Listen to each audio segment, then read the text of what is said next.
Hello and welcome back to the Can I Get a Refill podcast. If you've been around for a while, you know we're on a bit of a wellness journey of up-leveling our lives on all levels. And today we're talking about living longer and optimally with practical biohacks for longevity from author, health coach and nutritionist Camilla Thompson. Camilla, welcome to the podcast. Hello, it's so good to be here. A week late, but I'm here. Well, I was just going to say, you're looking very glowy and reset from your wonderful trip in Bali with the beautiful Azra Alagich, who we had on the podcast Oh. recently. Tell me about your trip to Bali.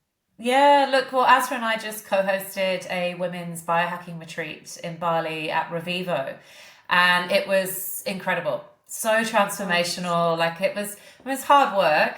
Mm. Retreats are much more work than you think they are, but it was If you're running so, it. yeah, it was so rewarding. Like we sort of uncovered some pretty significant health issues for a few of the women who Wow. have been treating other health conditions, but things have been missed by doctors, by other naturopaths. So through the functional testing, which I think we'll probably chat about later, we've actually Yeah. uncovered some incredible underlying health issues which are going to change their lives. So that was why we did the retreat. It gives me goosebumps. Goosebumps hearing that. Yeah, the You reason know, why, when you yeah, you go, sorry. when you travel with people, I think back, I made friends in 2011 on a Kentucky tour with people I'm still friends with because it's when you're traveling, you create a bond with people. But if you're having a trip where you're uncovering really huge things and up-leveling your life, you must really feel quite connected on the last day. Did you feel that with the group? Oh yeah, and we did full moon ceremonies, and we did like full breath work, conscious breath work, where you're getting your nervous system into fight or flight. So you're, and then you're going down, and then you're screaming and you're sighing and you're letting all that shit go. So that was a real bonding, and then we were meeting, that inner girl, and so it was really powerful. I think we combined a lot of ancient wisdom, spirituality, and modern technology because where we hosted the retreat is the new longevity center in Bali. So they've got all the latest tech. So we had a really good blend of connecting back to self, but then also being able to sort of jump into some of the more modern technologies for biohacking. Oh my So that God. was great. And I just Do tapped on tell an me when the extra next month. one is on. That sounds phenomenal. Yeah, we're doing a couple next year, and we just won Destination Deluxe Group Retreat of the Year. So our first ever retreat. It was nuts. So yay, That well is done, Azra. phenomenal. Well done, me. Yeah, no, it was But really isn't good. that just, I'm a big manifester, and isn't that just proof that when you're aligned with something and there's purpose, the results will just come without chasing them? 100%, and I think, you don't go into retreats to make a lot of money normally, unless you're doing, huge numbers and you're charging what some people charge, which is like 10 to 20 grand a person. We tried to keep it to a bare Please. minimum so that women could afford to do further testing, they could afford to come. So, this really was a passion project for Azra and I. Next year, it's got to be something that actually pays us a little bit better, No. and it will, Well, it you will, it start it will. that way until you Exactly. test the waters, and then when you realize it's bringing so much benefit, and you should always be charging what you're worth. So Yeah, definitely agree yeah. with And that's that. that's I where we're think at. I want to talk about the synchronicities of you being on this podcast. I actually, speaking of Azra, I actually feel really bad. She was such a fantastic guest, but I was so limited in my understanding of biohacking when I interviewed her that now that I've read your book, I feel like I understand so much. I could have asked her so much more, but it was my introduction to it. But then I also uncovered that I'm already doing so many biohacking things as well. I just Mm. wasn't labeling it biohacking. Um, my husband travels a lot for work, at least once a month, and we've been together 10 years. Not once has he ever bought me a book at the airport. He comes home with a book from the airport and he said, I bought this because to continue your education because I figured you'd be into it. And when we were connected and I said, oh, can you send me a link for your book? I'd like to read it before you come on the podcast. And then I thought, I've just done biohacking episodes, so I might wait a few months. And then when you sent me the link, I'm like, that book looks really familiar. So Oh, go I back can't on believe it. YouTube. Here is your book here, Biohack Me. Oh, Couldn't believe it. that's I crazy. can because that stuff happens to me all the time. But Yeah, isn't that just so I love it. fantastic? Yeah, it's Absolutely so love it. great. So I was like, let's get in straight away. Can I just Awesome. say, this book is fan-fucking-tastic. I Oh, wrote thank you. pages, A4 pages of notes, half for questions for you, I normally have 6 or 7 questions per guest. I have 15 questions for you. It's fine. We'll get through them. But half for me. I have just written all these must implement this, must implement. So it is so brilliant. It's so good. And when I see the people who've endorsed your book, my God, Dave Asprey on the front, like it's crazy. I know. So That means a lot. congratulations. Thank you. And it just means so much to get feedback from someone that's read it. And, you know, every week I'll get someone reach out to me and just say, I feel so inspired and motivated to make change. You've made it really practical, really easy. You've not complicated it.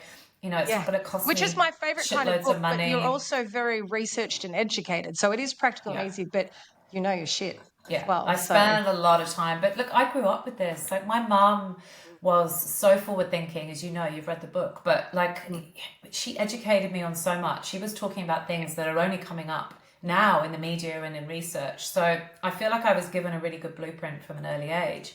And then just through my work, you know, I've been working in the health space for quite a while now. So it's just learning what works and what doesn't, and trying to always find the hacks, right? Because we're always looking for a quick way to get the maximum impact. And, you know, we're all time poor, we're juggling. So we've got to look at ways that we can, what's actually going to work, you know, rather than, So thank you. And it's great to have those pioneers. It's sort of the pioneers that do, you know, walk the walk so that they can pass on that information so we know. So not everyone's a guinea pig, like the information's there and ready for us. I'll start by saying you have so many job titles. I couldn't even fit them all into the episode title. So could you please tell us a little bit about all the work you do and what biohacking actually is for those who aren't aware? Yeah, look, I've been the endless student for so many years. Like, it's ridiculous. Like, I think, you know, the last sort of 13 years I've been studying. And at one point I was just studying coaching diploma after coaching diploma after coaching certification. And I wasn't actually coaching. I was working in media. And I think it just got to a point where I was like, I actually need to stop the learning and the studying and start actually doing the work and actually delivering. So look, health has always been a big passion for me, you know, growing up with it, having my own health issues. But I have studied a lot. I love to learn. I always want to know more, and I have to stop myself now. Now I'm creating my own masterclasses for other people because I'm like, stop. Then I was like, I might just study to be a naturopath next. And I was like, it's 5 years, 5 to 7. I was like, no, I'm not doing it. Anyway. You have a hunger for knowledge. Yeah, I get it. Yeah, so I'm curbing that one now. But look, biohacking, it means different things to different people. But essentially for me, it's about empowerment. It's about taking control of your health and well-being so that we can help prevent chronic ill health as we age. And not even just about prevention, it's about optimization, right? So that we can actually live a really good, healthy, vibrant life where we're full of vitality. And, you know, my great aunt will be 100 in March next year, and she is incredible. She's amazing. She's the one last at the party dancing, and, you know, with all the family things. And so, you know, she's living life to the full at 100. She still walks. She's sharp as a tack. You know, But let me ask you this. Is she a positive person? But you know what? She is now, but she lived in a pretty unhappy marriage for quite a long time, and I think that dragged her down. But I think now she's had a new lease of life since he passed away. Yeah, but that's good to hear that she wasn't always positive and she's been able to turn it. I think every day you have the opportunity to lengthen your life and improve it. And like you say, it's not just the longevity of your life, it's how you feel. I don't want to live to 100 if I'm in pain or on a walking stick. But if you're feeling your optimal health or you're just feeling well, it's great to live on. And it's just such a hot topic at the moment that I have shares in Sharesies, and I even started looking at longevity shares the other day. It's not like it's so where you want to put your money, like it really is. Same. Yeah, that's where in the tech, medical tech and longevity. Yes. Biotech. Well, I just watched the Netflix doco. Is it Brian? Yes. Johnson? Brian Johnson. Yeah. He's the extreme of the extreme, but amazing. Like, he's a human experiment, and I think that documentary did him so many favors because we've all seen him, and I kind of met him but didn't meet him last year in Dallas at Dave Asprey's conference because he zoomed in. Great. But he was like an AI robot, right? And he's very hard to relate to. But that documentary actually, you could see he's a human. He's gone through shit. He's got a Well, son. I And watched half of it and then waited for my husband. I said, oh, well, let's repeat it and then we'll watch. So when I watched the second half, I loved it even more because he felt unrelatable and it felt unrealistic that he's so wealthy that we can't do all these things. But I loved watching all the supplements he was taking and everything he was implementing. But I was like, there's one thing missing from him that, that people might have in Sardinia or Japan. And it was the sense of community and the sense of 100%. fun. But then when his son came to live with him, and then when I feel like I'm going to cry. It was so beautiful. He needed that he never really had that relationship with a Yeah. family member that really saw him and understood him. And being validated by someone you love is really, really important. And having that relationship gave him a sense of something to live for, not just the practices. And then when the son had to go to college, he realized that that was the key and then created these, walks or events where Don't he had a die. community. Yeah. Oh, I've He got had a community. goosebumps. They're Actually really because good. it's It's so sense of community. important. And I love It's that so you picked that important, and out. Yeah. you can do all the things, but if you don't have joy in your heart and feel positive, the rest doesn't have much of an impact. So by the end of the episode, he felt more relatable because he took a holistic approach where it's not just what I'm putting into my body; it's also about the soul. So I thought it was really good Yeah, I documentary. love that you picked that out, and it's so true. And I think he had that because he was part of the religious sect, wasn't he? Which is that whole Oh, community. But leaving that, he left everything.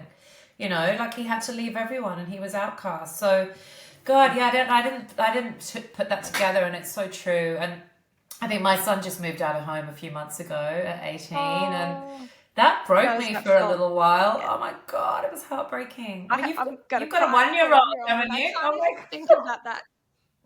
It's horrific and it goes so quickly. Enjoy every moment. A Yeah. photo popped up on my son yesterday at the airport 11 years ago, and he's just so cute.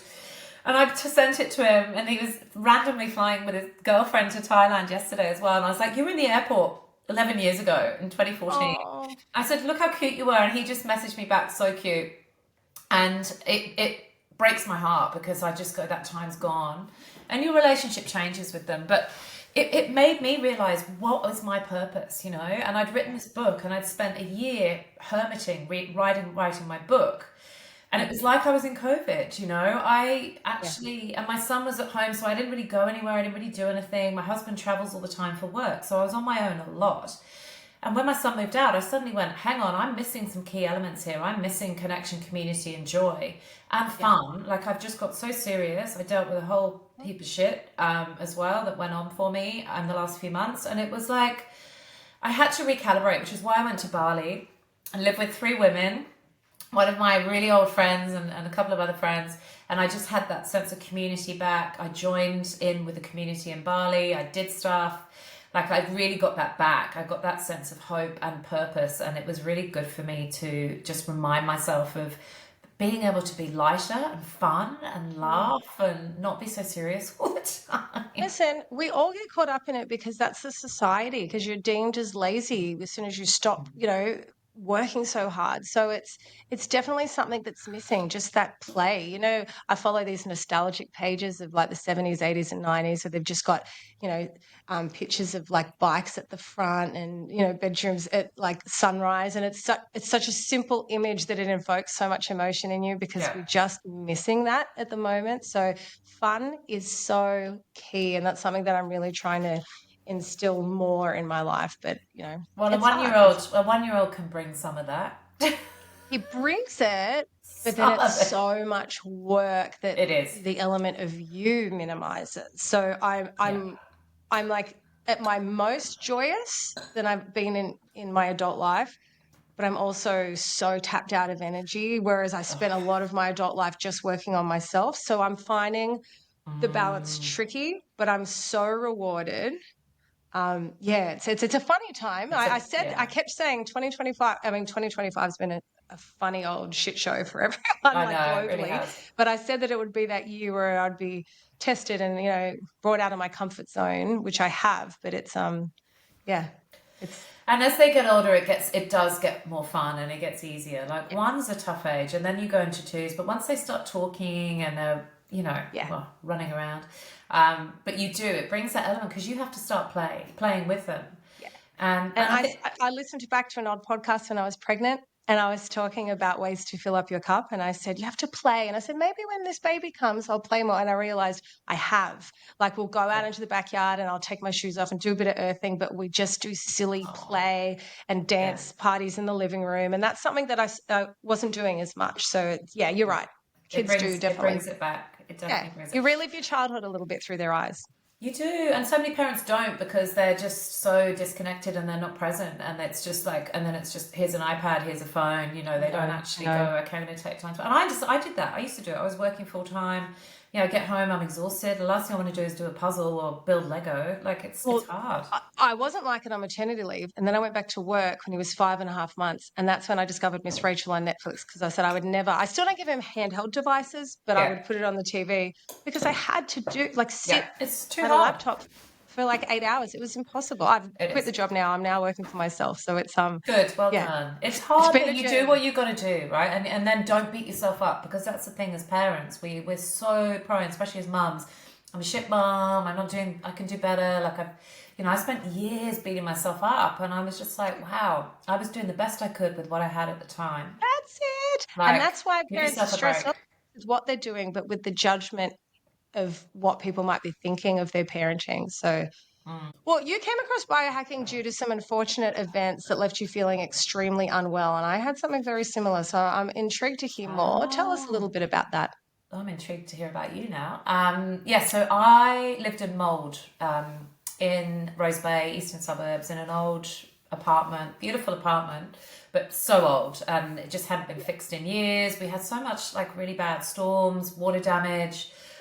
Our landlords were in their late 80s. They'd been through, they were Polish, they'd been through atrocities, yeah? They didn't really care to spend much money, particularly on renovating or fixing the house. So we just get some odd job bloke that would come on a ladder who was probably about 60, 70-year-old himself, and he'd patch stuff back up. Anyway, so what I didn't realise, and I was so unwell for so long, and I kept going backwards and forwards to doctors, blood tests, nothing wrong with you, must be stress. It's all in your head, completely and utterly. No one knew what was wrong with me. I'd even seen kinesiologists.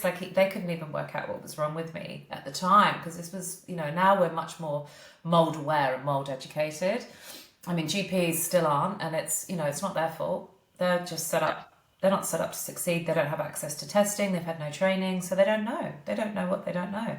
Just very similar with menopause and hormones and nutrition. But anyway, so eventually I was really unwell.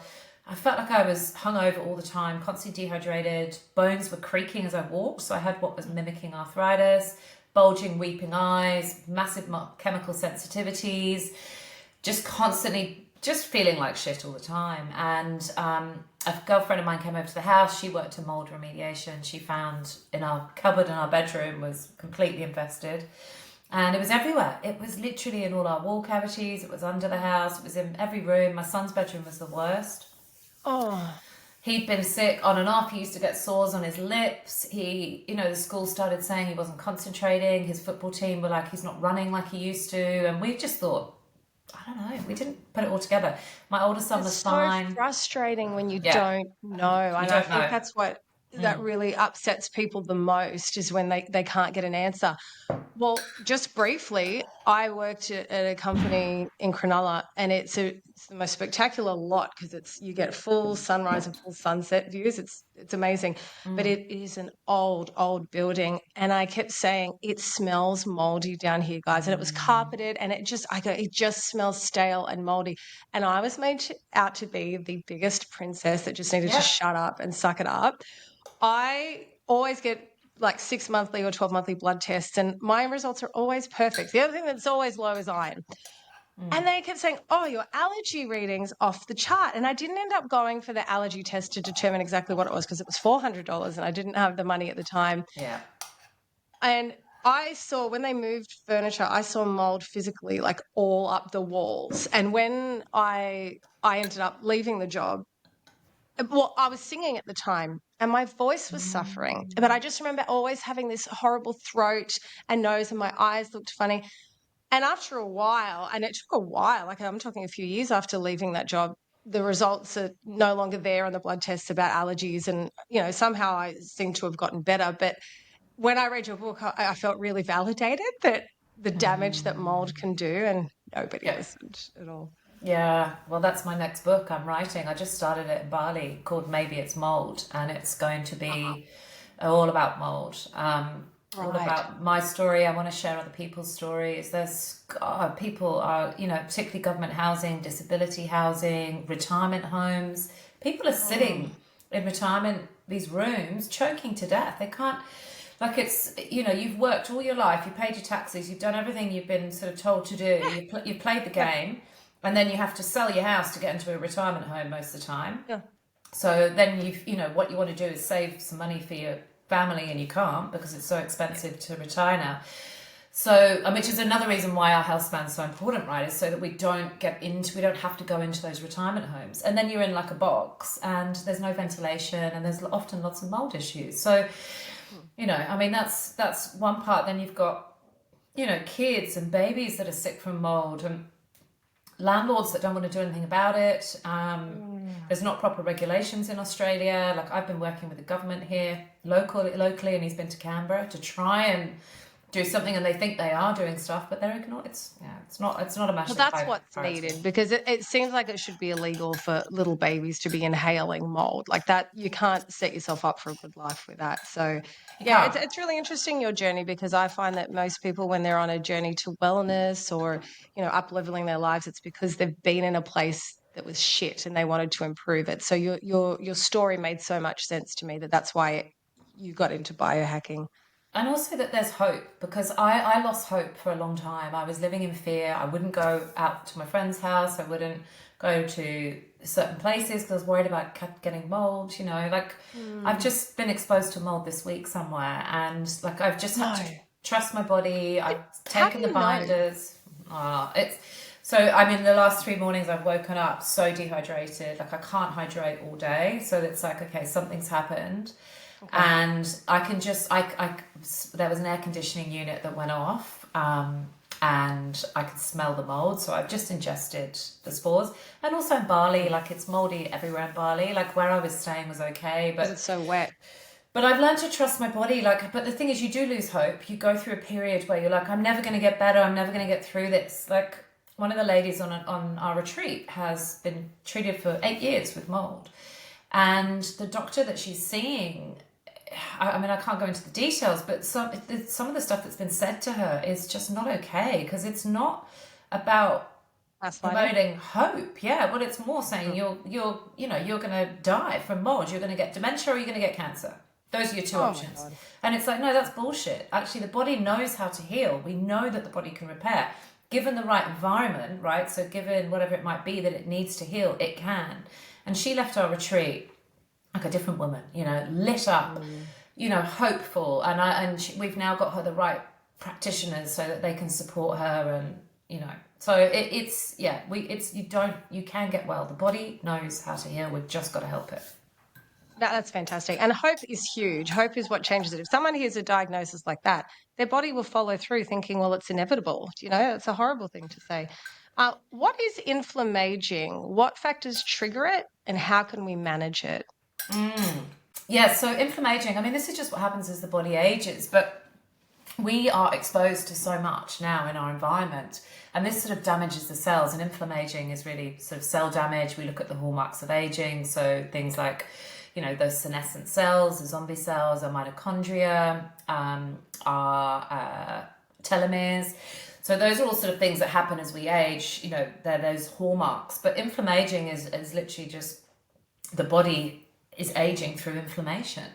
And that's probably from diet, from ultra-processed foods, from fried foods, from, seed oils, from, environmental toxins, plastics, all the things that we're being exposed to. Like, the body can handle so much, right? Again, the body knows how to heal. So the body can detox, the body can get rid of some stuff.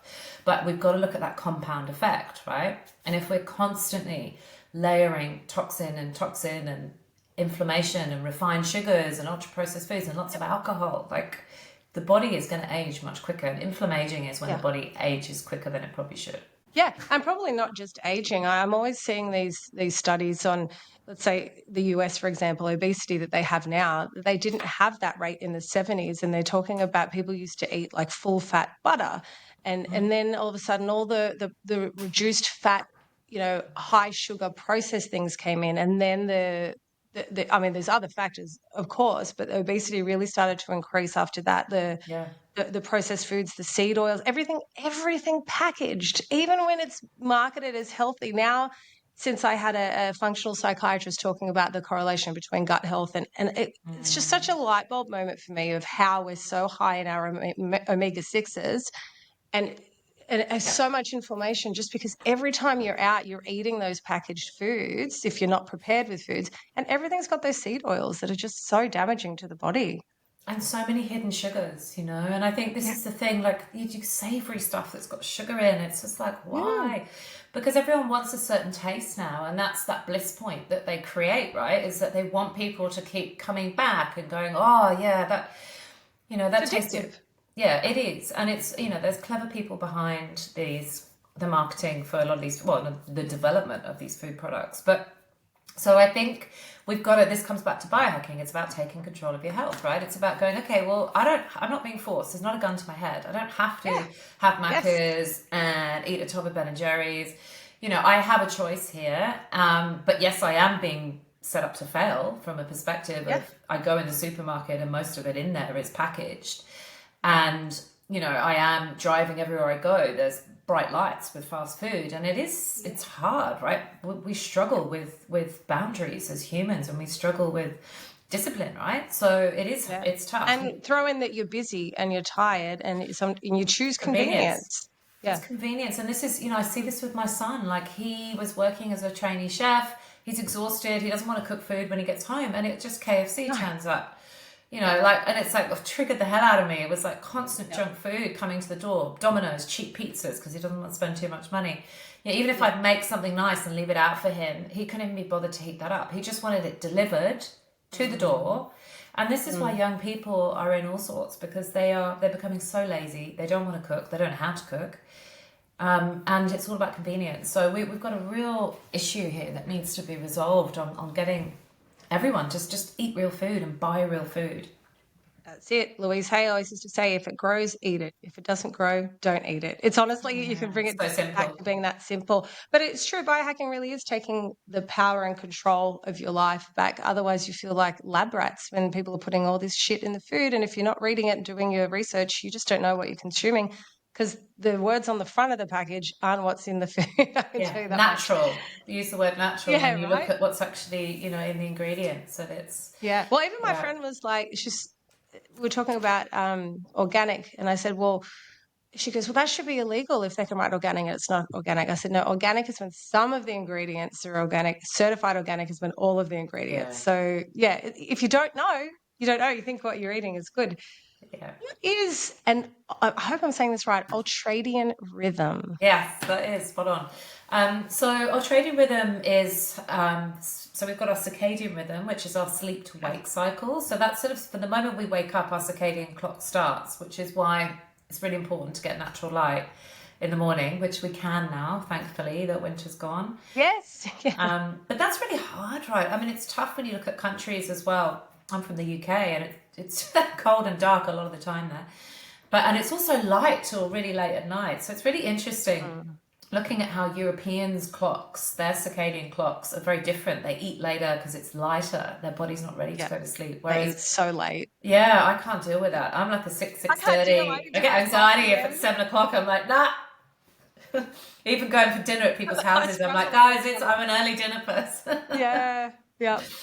So, but anyway, so the ultradian rhythms is more about our energy and our brain capacity. So ultradian rhythms sort of go a bit like this in sort of a bell curve of 90 to 120 minutes. And that's when our brain is fully functioning and our body has got the energy that it needs to do. And then after that time, we need to take breaks. So they recommend between about 20 minutes break in between cognitive tasks and doing stuff. But realistically, that's not what a lot of people can do. But even 5 to 10 minute micro breaks have been shown to actually help close down some of the tabs in the brain. How long's the work period? An hour What and do a you, half? Yes, so 60 to 90 minutes. Yeah, depending on, some people 90 minutes of, doing meetings back to back or doing writing or whatever. But then the brain has to have a break, and it needs to be tech free, because our brains aren't designed to keep going. And what happened during COVID is we just went into mad Zoom, Teams, back to back craziness, right? Where everyone was just back to back to back. And the brain, at the end of the day, people are like zombies because your brain hasn't had a chance to reset. Nope. So 5 to 10 minute micro breaks are really important with this ultradian rhythm. So we work to our circadian rhythms. That's our sleep to wake, and our ultradian is like our energy and cognitive functioning cycle. So really important to work with that and go, actually, I need to take breaks. There's a great slide that I present, and so when I'm talking about the brain, but it shows what happens if we don't take breaks, and the stress on the brain, it's bright red. So they've done sort of ECG stuff, and the brain is red if we're just going back to back. So it's... But it feels awful. Yeah. Like your brain can't concentrate for that long. Have you heard of the Pomodoro method? Yes, yeah, which is My awesome. husband does that. And I'm doing sort of the ultradian thing, I think, because back when I was working for other people, now I sort of dictate my own schedule, but I would work for an hour, then go for a walk around the block, which was about 7 minutes. Then I would work for an hour, then do another walk around the block. Amazing. Then on my lunch break, I'd do a half an hour walk, I was in Double Bay, so not far from where you were living. Yeah. Go and touch the trees and look at the ocean. And perfect. I was always just reset. And all the other girls, I had a sort of low responsibility role, and all the other girls were in back to back to back to back to back meetings. I mean, no one took a lunch break. No one. Yeah. And when I left, I'm like, please, please, for the love of God, take breaks, go for walks. Like, you have to switch off. And it just it made a huge difference to me. Yeah, you're more productive. Productive. Yeah. When I was working in media in Paddington, my lunch hour was sacred. I had 2 young boys. Like, I couldn't do anything before and after work because I was juggling kids and I had a big job. And my lunch hour was sacred. I would walk around Centennial Park and I would come back in the afternoon and I would smash it because I had a mental break. I've been in nature, and everyone else has just worked on through. It's not, we've got it all wrong, right? It's like the body needs to reset and recharge. When we go back to back, we start producing adrenaline and cortisol, right? So then we're just running on fight or flight. So we're not actually performing from a place where we're making good decisions, where our nervous system's regulated. We're just like reactive. So it's impaired way of working. It's not, I've literally never not taken a lunch break. Of all the jobs I've had, I've been working since 98. I've always just said no. But that's also up to me. Your lunch break is given to you. Yeah. Everyone's choosing not to take it. I don't know if they're trying to look like a better employee or whatever, but it's up to you. And that's where boundaries come in to say, no, I'm taking this time. And every single time, no matter what was on, I'd take my lunch break. If there were meetings on, I would take it at a different time. I had to have that time to myself. Same. Yeah. Honestly, Steph. And it annoys me when people don't do that and they are a victim to themselves. And it's this martyrdom of like, I can't take a break. Yes, you bloody can. You can take a break. You have to take a break. You're going to run your adrenals down. You're going to get burnt out. Then you'll take a holiday and feel like shit. Yep. Yes. Well, that's the same. If I don't do those things, I end up having a sick day. So then, but also you actually, if you look at your pay slip, you're actually not getting paid on that lunch break. So you actually shouldn't be working if you're offering that for free. Here and there, maybe, but on a daily basis, it's insane to me that people don't do that. But that's society. It's changed. Everyone's, rewarded for being exhausted. And I just think you're right. It's very backward. Well, it's role modeling from leaders as well, right? So I think organizations, they need to, like even in meetings, like I get my leaders that I coach, I'll be like, call the meeting early, give everyone 5 minutes, just say, hey guys, take 5 minutes, go have a breathing break, do the plant hack, do whatever you want to do, just go and have 5-10 minutes, let's finish this early. Yeah. And it's role modeling. It gives people permission. Yes. It's the permission piece. Permission. People need it. Ariana Huffington, the Huffington Post, she always says that she has those pods where people can have naps, and she has no dictated work schedule. She just, she goes, I don't pay people based on the time they work. I pay them on the result. So she's amazing. Let's talk magnesium. Magnesium is one of the supplements I absolutely refuse to live without. You mentioned in your book that there are 7 different types of magnesium. I didn't realize that. Can you tell me what the different types are? Well, look, magnesium is responsible for so many functions in the body. Like, it's mind-blowing how important. And so many people, I think like 80% are deficient in magnesium. We just can't get enough from it. Like our soils are so depleted. A lot of people aren't getting enough magnesium from their food. So it is something we need to supplement. And it's literally changed people's lives with some of my clients, like, you know, execs and senior leaders who've been sleeping through the night just from taking magnesium, you know, like they can't believe it. They're like, oh, and then their energy the next day. Quality powder form. Yeah, so look, magnesium's an interesting one. We absorb it much better in the body, actually. So from our feet is probably one of the best places. So sprays and creams, that's why people use it for babies and kids. So, but yeah, also baths. So that's, you're looking at your magnesium, your sulfates and your chlorides. So that's often our bath salts. Magnesium chloride's a bit more topical. But that again helps relax the body. We know Epsom salts, like, you know, Dead Sea salts. So it's really helping the body to relax. Our inside, we are made up of salt and water. So we're just like the ocean inside. So our body responds really well to, you know, Celtic sea salt. When we drink it, you know, it helps to hydrate us, like those salts, those potassium and things like that. So magnesium glycinate is what's going to help you sleep. So again, a good powder, if you're going to take it, do it orally. So there's some good powders you can put in water, have it half an hour before bed. They work really well. So you've got magnesium citrate, that helps you go to the toilet. So I had to take that every day when I was going through my mold detox for over a year. Yeah, because of the binders. Yeah, because I was binding, and you have to go to the toilet every day. Otherwise, you're binding all the mold, it's concentrated, and then it goes back into your system if you don't poo it out. So I was like, it was like poo mission every day with the citrate. And then you end up losing loads of mission every day. What are you talking about? You end up losing loads of weight though, because you really are like just trying to get everything out of your system. So yeah, it's not the best thing, but yeah, we should be going to the toilet every day. But that's a lot to do with our nervous system. Like just so many leaders I work with don't go to the toilet. Like they'll go once or twice a week. Like I couldn't believe it. I couldn't believe it. I did a cohort. Are they grumpy? Not so much. They just got used to it. But it's like I did a whole cohort of leaders, and the underlying theme was gut microbiome issues and not going to the toilet. Yeah. And it was all stress related. And high functioning, right? High performing, high functioning. The body's just like, I don't have time to go to the toilet. Yeah. Yep. So it's that's the first place that I'm affected. Any gut issue, bowel issue, when I'm stressed. 100%. Goes there first. And travel, though. Travel always stuffs everyone up, doesn't it? Travel stuffs everyone up a bit. But that's why it's good to, you know, I guess just, you want to kind of push things through a bit. And then you've got L3 so L3 and 8. So that is, so that's another magnesium for our brain. So that's more for brain health and heart health.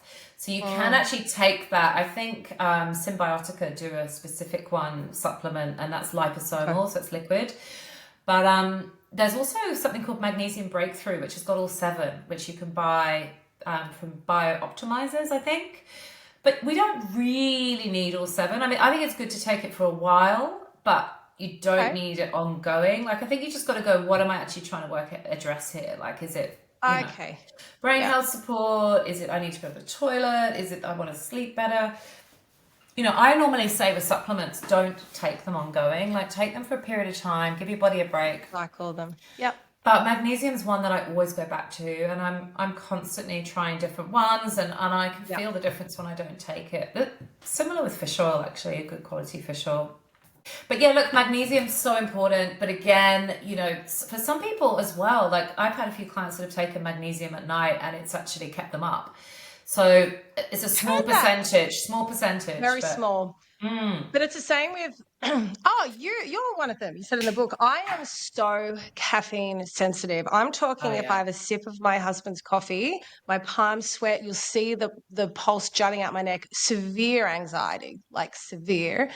But I'm fine having like a cacao at night, but you can't because there's a very small percentage of, that's so odd that I'm so sensitive to caffeine. I'm so surprised that doesn't happen to me. Yeah, it's so weird. And another thing that I started doing recently was taking L-theanine, and that's found in green tea. So I have green tea in the morning, And I took a supplement at night because a lot of people say take L-theanine at night. And I was up half all night. It was like I was wired on caffeine. Or And so can't do yeah. that either. So, I mean, this is the whole point of See, you can biohacking. have green tea. I can't have green tea. It gives me severe anxiety. Even like Yeah. a very mild English breakfast tea gives me severe anxiety. Yeah, you obviously, have you done your DNA test yet? Your DNA methylation? No, I We really want need to to. do that. Let's order that. We need to do that because we'll see what your caffeine metabolizer Metabolizer. stabilizer. You should have heard me when I So did my that audio book. Oh my god, there were so many words I get tongue tied with. But yeah, how you metabolize caffeine. Anyway, it's really. But the DNA No, test that's is one of the questions that I have super for you about that interesting. testing. I'm Yeah, very, very interested in yeah. that. I You used have to to do get it. the back when I was in full-time work and had a lot of money to spend on myself, I used to get the vitamin IV infusions, which Yeah, yeah. $400 an hour. Yeah, and the guy there used to talk about the DNA testing. I was like, oh, at the time it was around 1,000 or 1,500, and I kept saying I'll come back one day soon, but it's always Oh, expiring. I charge what it cost me. So it cost me like Oh, 287 amazing. bucks. So I can Oh, order it for amazing. you at cost. But yeah, let's do it. It's through Oh, I'd love to NutriPath, do My that. DNA. It's so fascinating stuff. It will give you a full blueprint Yes. picture of your genes. Like we did it with every woman on the retreat, and for some of them, like it was just mind blowing what they found out about themselves. Like it Yeah, well, really let's talk was. about that now because I had it for a Yeah, question later in the chat, but let's just talk about the testing now because you could be doing things that you think are healthy, but they might not suit you individually. I always talk about this where I was having an apple, if I was on the train going to the city to do some sales calls and that, and I'm talking stabbing, looked like I was pregnant, so uncomfortable. All I did was Google low FODMAP diet, stopped having apples.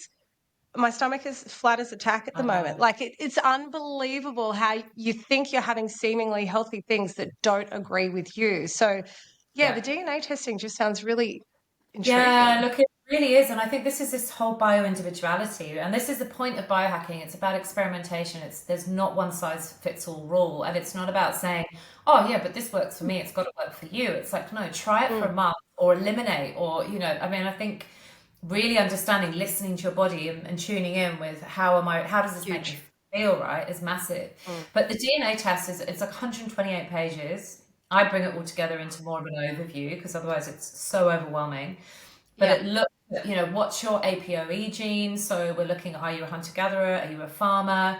Um, do you have those neuroprotective genes for your brain or not? Like it will look at if you're more prone to Alzheimer's and cognitive decline. And that doesn't mean you're going to get it. It means you need to be more preventative. So you need to make mm, sure that you're supporting your brain, you're hydrating, you're getting the right, omegas. Your brain is a fat that we're feeding it fat and water, right? So it's like, okay, I just need to be more mindful about how I support my brain as yeah. I age, right? So our genetics do not determine anything really. Like it's about Mm, 10%. It's lifestyle, it's epigenetics, it's wow. 90% of what we do. The genetics is tiny.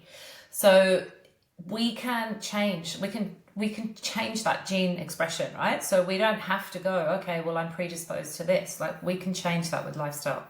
So we have control and we have the power. And the DNA will look at what carbs you need, what fats for your body. It will look at what micronutrients you need that you might not be able to produce things like glutathione. It looks at your detox pathways, your methylation, how you metabolize. There you go, I finally said it right. Looks at caffeine, So looks at excited. I really want to do this gluten, because yeah. lactose, it's everything. It looks at how you stress, your fear response, your Mm. dopamine. It looks at if you're a warrior or strategist. Like it's super, super I amazing. can already tell you now I'm a warrior. You might be a hybrid. I'm a hybrid. So you could be Oh, both. okay. You can be both. Oh, that's good. Yeah. Yeah, Yeah, maybe. let's get yours done. And I think it's Oh, just, so it's, excited. like two of the women on the retreat, they found out that they've got quite a heightened fear response, and they're both total fear people. Like they just jump from 0 to 100 on like scared of things. And they were like, oh my God, it's my genetics. So now, and they were Mm. so comforting for them. They went, okay, so it's a genetic thing. I can control this, but now I know that I've got a predisposition to be more fearful than others. That comforting thing is so true. I have a condition called myotonia congenita. I've had it since, well, it's genetics, so since birth, but it didn't show till I was about 3 or 4. And it really, like if I'm stationary for too long, my muscles go so stiff. So it's created, I can hide it, but it's created immense trauma in my life. Something as simple as duck, duck, goose. Duck, duck, goose as a kid was such trauma because when people would tap me on the head, I couldn't explain why I couldn't get up. I didn't have a name for it till I was 28. Oh my 28. I had a God. teacher in primary school who told me to run, and I said I couldn't. She called me a liar, and it was a substitute, not my regular. Dragged me along the ground until I was bleeding from my legs and didn't tell my parents because, of course, shame. You think you've done something Yeah, wrong. yeah, yeah. That's I mean, the terrible. whole life's been really hard until I got a name for it. It sort of gave me a bit of power that I could start saying to people. But then I didn't officially get diagnosed until I was pregnant, because when I was pregnant, I stopped being able to use my muscles hardly at all. I was on a walking stick. Oh my Pregnancy can do that. It God. can really exacerbate It or does. improve. Yeah, yeah. And I was saying to the geneticist the other day, well, thank God it didn't improve it. And my husband goes, otherwise she'd want to be pregnant all the time, because I would have been devastated to have felt this freedom for 9 months and then had to go straight back. Oh, Whereas I yeah. birthed my son, the very next day my muscles returned to, I still had the condition, but it was just hugely increased. When they diagnosed me at the hospital, I mean, I knew what it was, but they plugged these funny things into my muscles, and I was watching like the pattern of my muscles on a screen, and they were making what I would call whale noises, like these funny squeaky sort of noises. And she said, if we plugged that in, and she showed me someone else's muscle that wasn't there, I started to cry because I said, it's just so validating that I'm like, look, physical proof where I'm showing it's not in my head. I'm not being lazy. This is something that has just dictated my whole life. So having that DNA test, I can understand, would be really validating, because you're like, oh, it's an actual scientific answer for why I Oh, do I can't something believe it like took you that. so long to get that validation, and as a kid to Yeah. deal with that. I mean, it is trauma. Yeah. It It absolutely is is. And immense look trauma. what a Yeah. strong powerhouse of a woman you are. I mean, Thank you you. know what? It's made you who you are, right? So 100%, it's because yeah. yeah, and when I got my power back is when I started saying to people, "Oh, I can't do that. I have a neuromuscular disorder." Whereas before I would hide it. I was taught to pretend you're Mm. tying up your shoelaces, or you really take the power. I always say It's a this, like in shame. Harry Potter, when you Yeah. name Voldemort, you're taking the power back by naming something. So it's, it is what it is. It's so true. It's similar with anxiety, and I think things, and just I think we've learned to always be stoic all the time and get on with stuff, and not able to actually connect and name things and be honest about Yeah. how we're feeling. You don't So have to. You don't have to be so strong all the time. Yeah, no. absolutely. Mm. Real quick question. You mentioned a honey hack in your book, to have honey before bed. Why is that a benefit? Well, look, for some people it works, for some people it doesn't. Again, it's one of these hacks that you've got to try. And, I had a guy that I was working with, and he started doing the honey, and he was like, I'm sleeping through the night. It was crazy, and you Oh, do hear about that. And a lot of people give kids honey before bed as well. So they might put it in a drink or do a spoonful. And so like good honey quality, like Manuka honey, right? has to be good quality, none of that squeezy fake honey. So Manuka, or just raw honey, which is not expensive, raw unfiltered honey you can get, and if you can get it locally, brilliant. But honey's got so many benefits, right? So it's got a huge amount of health benefits, particularly for our gut. It's antimicrobial, and it sort of puts good bacteria into our gut. But it also helps to mimic and trick the body. So when we're asleep at night, the brain is still very active, and it uses glycogen in our liver as its energy source. And when we put honey into the body, it sort of tricks the brain into using that honey as an energy source.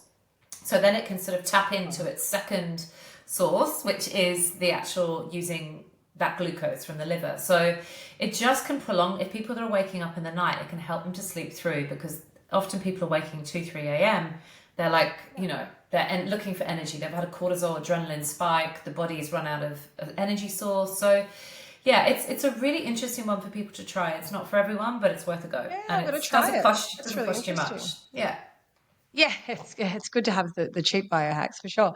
Um, Most biohackers recommend, and gut health experts talk about, no dairy. And I was very relieved to see you mentioned Greek yogurt, because I'm better without dairy, but I struggle to know what to have for like afternoon tea if I can't have I'll use like coconut or almond milk, but I like to have a little bit of yogurt in the smoothie or something. So you mentioned Greek yogurt. So why is that okay? And is kefir in the same category?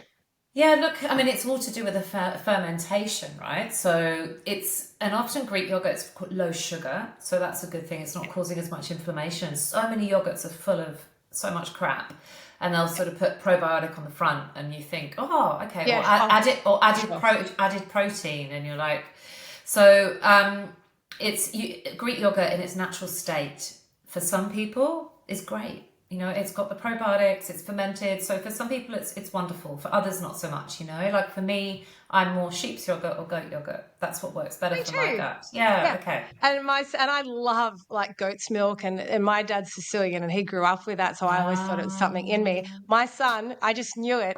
Absolutely couldn't have I wasn't able to breastfeed. He couldn't have the cow milk formula at all. He was so badly constipated. Yeah. It gave him goat's milk formula, and I was like, I knew this kid would have my digestion. Genetic. And fine. Genetic. Yeah. And if we did his DNA test, he would probably have some kind of lactose issues around cow. So yeah, look, it's too much for the body, but for some reason, goat and sheep is much better. So again, you've got to work out what works digestion. for you. Yeah, definitely. Yeah. But yeah, whatever works. I just want to briefly touch on flossing and tongue scraping. This company, Kiko Oral Care, sent me some, and I was like, you know what? I just read it in a biohacking book that's a biohacking. So it's not just the oral health. What other areas does that impact in the body? Why is it a biohacking to floss? Well, so the oral microbiome is connected to the gut microbiome, right? So everything starts in the mouth from a digestion perspective, and so we've got bacteria in the mouth, so it helps to clear some of the bad bacteria, which helps the better bacteria to flourish. Gosh, so many different things. When you start doing it, it's addictive. Like I do it every morning now without fail. I travel with it as well because I'm like, what you scrape off. But it's mainly the connection with gut health, the oral health, because I had heard once about cardiovascular health was related to oral health. They are learning more and more and more about it, and they're linking it as a longevity marker, is that if you actually have a good oral microbiome, you're going to live longer. So it's huge, and obviously it affects your teeth and holding onto your teeth. Like Ayurveda, I've always been into tongue scraping. That's part of the nervous system. They also believe that it helps to calm the nervous system in the morning. It's a bit of a routine, but yeah, definitely linked to the gut. Another thing that it helps to do as well is biofilms. So we have something called biofilms up our nose and on our tongue and stuff, and they tend to hold on to a lot of bacteria and mold and horrible things, like particularly up in your nose.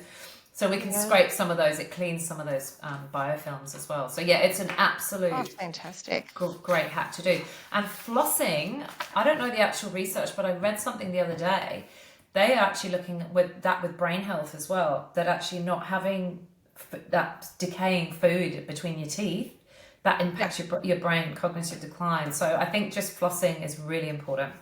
Everything's a domino effect. Like you wouldn't realize how much one area of your body affects the other. It's fascinating. Let's touch on the role of technology and data in biohacking, specifically AI, which we were talking about off air before we started. You described in your book, and I quote, "This isn't just the future of health, it's the beginning of a new age of human optimization." It is. It is.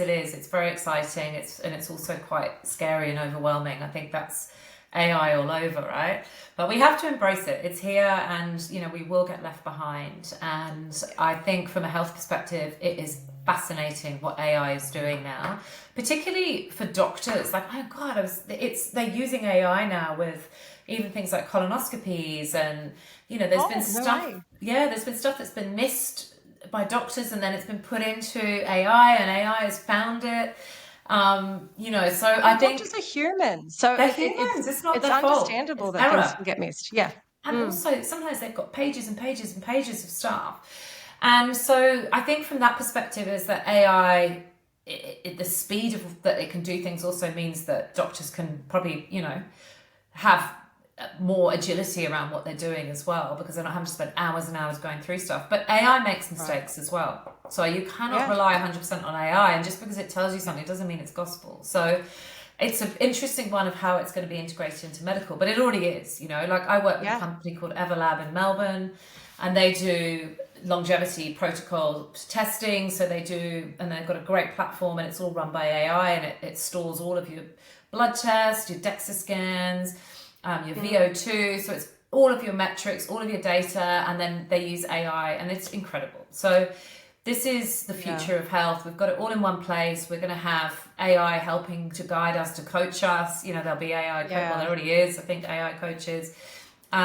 So I think it's going to help us get deeper. It's going to help us create more data. We look at wearables and the advancements in tech now, like Whoop, like what they're doing is next level, like cycles, you know, and what they're doing from a health span. Like it's really fascinating. So I think AI is really advancing us very quickly in this space, but at the same time, we have to have caution around it, because it's not always correct. We've got to double check. And I talked about this off air before we started. I'm very apprehensive about AI. I'm very old school.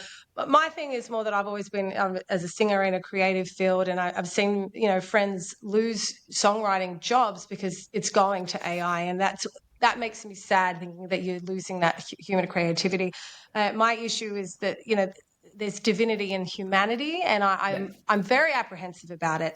Having said that, anything new, everyone's always apprehensive about, and I'm open to learning more, and I'm seeing huge benefits, especially in the health scope. That's why I wanted to talk about it, that, you know, we just didn't have before. But I'm also surprised of how advanced the technology is already. I feel like I've just heard of AI this year, and it seems like it's so advanced. I think particularly medically, how they're using it with, like, the colonoscopy piece is really interesting. Like it's speeding up processes, it's making them more efficient, and it's also diving deeper than can be done by the human hand. So I think Just quickly, are they still going up with the camera? Yeah, I believe so. I don't know the whole. I listened to a podcast on it the other day, and they were saying that they're using AI. They're using AI with a lot of that kind of testing as well. Right. So they're still doing the physical test, but then they're able to, I don't know, look at further interpreting of the results, interpretation, and so. And also AI picks up stuff that gets missed. Like that, it's so finite. Like it really is. I've seen a lot in the media of, you know, women AI diagnosed something that doctors missed and everyone missed. So that's huge. It's huge. Your health is number one. There's stories every single day about that. But I think, look, I agree. I think, look, people are losing. They're not able to write anything themselves anymore. That's where I don't like it. Yeah, and people are dumbing down. Numbers. I need to write all this stuff down. As someone was telling me, like our cognitive decline, we're basically setting ourselves up for dementia with the generations because behind us, because they're not using their brains.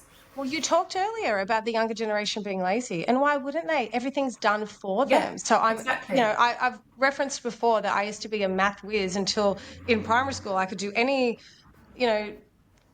multiplication, whatever, writing it down. Remember, I used to write them? Yes. And then in high school, once I got a calculator, I lost that basic skill. My best skill was spelling, and my spelling skills have dropped because my phone is finishing the words for me, so I'm not tapping into So that's where I'm concerned of, aren't we dumbing something down in ourselves? 100%. And people will call me, old-fashioned, but...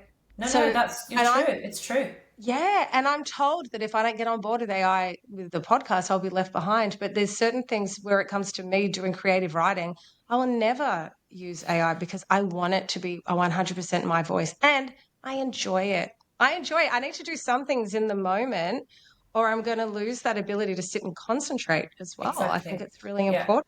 Yeah, and it's so true. And I love writing, and I lost my passion for writing for a long time. And I've only in the last few years got it back. And when I was in Bali, I was writing nonstop, and ideas and everything was firing. My brain was firing up so much. And so satisfying. It is. But I'm embracing and using AI, but I'm using it more from a creative system. So I'm building my own website, I'm building an app, I'm building platforms, I'm designing my own CRMs, my own lead generation platforms. Fantastic. And this is amazing, right? But when it comes to being Yeah, creative. but you would outsource, and you would want to outsource anyway because that's not your field. So if I'm using it for something that A, I'm not good at, or B, I don't want to do, that's value added to me. But something like writing or being creative, I do enjoy. So I don't want to outsource it for that. Yeah. So picking and choosing where you use it. Well, like writing a poem with AI, it's like, what? Why? Or a song, where's your heart and your emotion? I mean, God, I'm so torn. And then I think with studying as well, like kids are using it now all the time they're not actually going to learn anything. So where are we going to end up? And so you've got AIs replacing jobs. Braden? No. Greg Braden. I saw him on a Lewis House podcast and it mind blowing. It opened my mind. And he's talking about, the younger generation will really struggle because everything, with like, they're in the viewing, not the doing. Like even video games, they're just viewing stuff. And it's like they're going to lose those basic skills if they're not, like in the 70s, people were out building forts and riding their bikes, and kids aren't doing things like that. They're viewing. So I think they're going to lose skills. So hopefully I can make my kid be a bit old school. Yeah, you've just got to keep on top of it, right? And I think it's just, like it's but things are changing, but we have to try and embrace the good bits. I think there is good, but there's also a lot of a lot of pushback. Like with anything new. Any technology. Well, I'm biohacking. sure people said that about electricity when biohacking in Australia, that's been an interesting one, but they seem to be embracing it a bit more now. Just really quickly, let's talk biohacking on a budget, because it's all well and good for these millionaires to be taking all these supplements and doing all these things. What's something we can do on a budget if the finances are a little tight? Oh, there's so much. Like, nature is one of our biggest biohacks. Pretty much all biohacking technology is replacing nature. It's replacing the sun. It's replacing, all of those kind of things that we get from nature. Being in your sensory part of your body where you're feeling, you're looking out at trees, you're by the ocean, you're, getting some vitamin D at the right time of day, you're not burning yourself. Grounding, putting your feet in the sand or the grass. Like, these are just really simple. I think I was listening to a podcast the other day. We're going to go full circle. Like, it's going to go mad technology, and then we're going to go back to, actually, we just need to eat real food, hydrate properly, breathe, sort out our gut health, be in nature, be connected, community connection, joy. We were talking about this, play, like all of these things. This is biohacking for me. Camilla, I'm hearing this more and more, and I completely agree. I feel like the technology is getting so huge and so frightening that everyone's freaking out and will go back to nature. And I read a book years ago called The Celestine Prophecies, talking about right? And everyone's just going to, like Avatar, live off the trees. And I am seeing a huge element of people tapping back into that. So I would agree with you, but nature is medicine. I truly agree. Cold showers, 30-second cold shower after our warm shower, that increases dopamine. 250%. Reading a book reduces stress, 68%. If we read for 6 minutes, just read a book every night before you go to bed. It's the best gift you can give yourself. I actually feel like I'm giving myself a gift when I go to bed early and read a book. It's just like, I'm so smug. I'm like, yes. Just natural things, eating a good diet, hydrating properly, pop your Celtic sea salt in. There's so many things we can do. We don't have to spend loads of money, like the honey hack, Celtic sea salt, $12, last you 3 months. Like, it's just, there are so many things we can do. Mindset, try to stay positive, think about pro-aging rather than anti-aging. I sort of, and just absolutely. Gratitude is one of those, I think, helps with mindset too. But your book is super helpful for a lot of biohacking tips you can do on a budget. But bringing it back to basics seems like the answer for a lot of things. I agree. All about the foundations, What are your top 10 biohacks that you do for yourself? Well, I think with time, because we're low on time, maybe I'll just do a couple. Otherwise, go for it. We might be here for another hour. Give me your favorites. Yeah. So one of my non-negotiables is always hydration, which is Celtic sea salt. Just because when I lived in Mold, I got dehydrated so much. And even this week, I'm about to get a delivery from Sodi, which is natural salts from WA that are amazing. Wow. And they really optimize and upgrade my hydration. And coconut water. My infrared sauna, I have one in the garage. It was literally my savior with the mold, and still now I've been molded, so I'll sauna every other day. That puts years on your life, like infrared saunas. So 100%. I love red light therapy. So I have a little device that I put on my desk from Bon Charge, which is amazing, and I've got the red light mask. I really rate red light. The more we're learning and understanding about what it does to us at a cellular level and charges up that mitochondria, which is like our internal battery.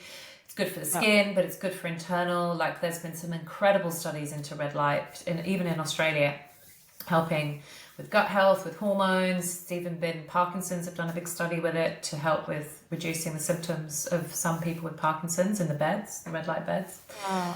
So red light is just one of my favorites. Breath work is just such an important one. I'm very prone to my nervous system dysregulating. So I have to do a lot of grounding, a lot of, I'm so high performing that I have to really balance that out with recovery. So yoga, breath work, moving my body every day, this is just what I do normally. Like things like cryotherapy and hyperbaric chambers, they're just like a couple of times a year when I can thing. They're added bonus, aren't they? But yeah, it's back to basic stuff. Yeah. Brilliant. So, Love it. And because this podcast is all about filling up your own cup, what's something you'll be doing in the next week to fill up your own cup?